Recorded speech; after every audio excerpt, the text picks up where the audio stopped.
Hello, আসসালামু আলাইকুম। আশা করি সবাই ভালো আছেন। আজকে আমি আমার নিজের ল্যাপটপটা আপডেট করব। এটা Core i3 7 generation 4 GB RAM 1 TB hard disk. চলুন শুরু করা যাক। এটার মধ্যে র্যামের স্লট আছে একটা, 4 GB সলিড র্যাম, আর একটা মাত্র স্লট আছে, ওই জায়গায় আমি 8 GB র্যাম ইনক্লুড করব, টোটাল 12 GB। আর হার্ড ডিস্কের জায়গায় SSD।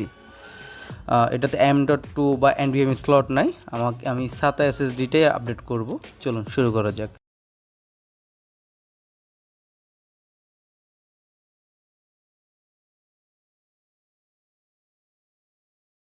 দেখুন, এটা এখন হার্ড ডিস্ক দিয়ে আছে, ভালোই স্লো লগ ইন হচ্ছে। এখন 4 GB র্যাম আছে এটার মধ্যে, এটা আমরা দেখব একটু করে। প্রপার্টিসে গিয়ে দেখতে পাচ্ছি 4 GB RAM, Core i3 7 generation. এখন এটাকে খুলবো, খোলা শুরু করতেছি। এটা বেসিক্যালি আমি এক হাত দিয়ে ক্যামেরা দিয়ে রেকর্ড করতেছি মোবাইল দিয়ে, আর এক হাত দিয়ে স্ক্রুগুলো খুলতেছি। এখন এটাকে দুই হাত দিয়ে খুলবো আর কি। আপনারা যারা খুলতে ভয়ভীতি পান, আসলে একবার শুরু করলে নিজের ল্যাপটপ নিজে খুলতে পারবেন।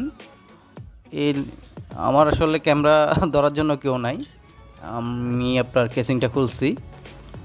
এখন দেখতে মানে একজনকে দেখাচ্ছি অলরেডি, আমার কলিগকে, কোনটা র্যাম, কোনটা হার্ড ডিস্ক, কোনটা প্রসেসর, কোনটা কি।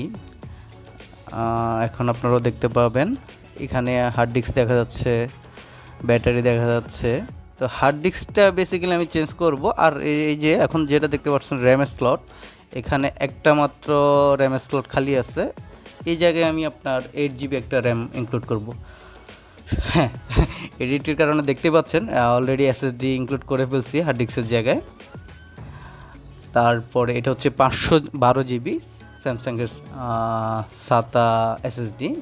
আর এই জায়গাতে যে র্যাম স্লটটা খালি আছে, এখানে আমি 8 GB র্যাম ইনক্লুড করব। হ্যাঁ, 8 GB র্যাম, এটা হচ্ছে DDR4 এর 2400 মেগাহার্টসের 8 GB কিট। তো আমাদের অলমোস্ট কাজ শেষ। র্যাম অলরেডি 8 GB ইনক্লুড করছি, আগের 4 GB 12 GB। হার্ড ডিস্কটা আমি বেসিক্যালি খুলে ফেলছি, কারণ আমি রিসেলার, হার্ড ডিস্কটা আমি সেল করে দিব। হার্ড ডিস্কের হেলথও ভালো। তো শুধু হার্ড ডিস্ক এবং SSD দিয়ে আমরা ওপেন করতেছি। বুট থেকে দেখব যে র্যামটা পাইছে কি না। হ্যাঁ, আমরা দেখতে পাচ্ছি Core i3 7 generation 12 GB RAM. এখানে দুইটা পেন ড্রাইভ, একটা হচ্ছে দুই পার্টিশনের জন্য, একটা হচ্ছে ডিএসের জন্য, সম্ভবত আমি ওটা ভুল করতেছি, আর একটা হচ্ছে এনবিএমের জন্য, এমবিআর।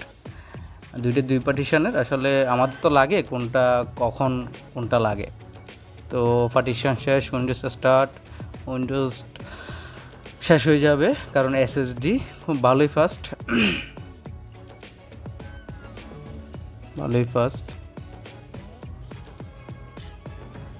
2%। আমাদের উইন্ডোজ ইনস্টল করা শেষ। এটা 11, উইন্ডোজ 11। আমরা একটু দিস পিসি থেকে, প্রপার্টিস থেকে দেখে আসবো আমাদের কনফিগারেশনটা। হ্যাঁ, Core i3 7 generation 12 GB RAM দেখতে পাচ্ছেন, 11.9 GB ইউজেবল দেখাচ্ছে। এখন আমরা দেখব আসলে হার্ড ডিস্কের জায়গায় যে আমরা SSDটা ইনস্টল করছি, সেটা আমরা কোত্থেকে দেখব। সেটা আমরা টাস্ক ম্যানেজার থেকে ইন ডিটেলে দেখা যায় সব কিছু।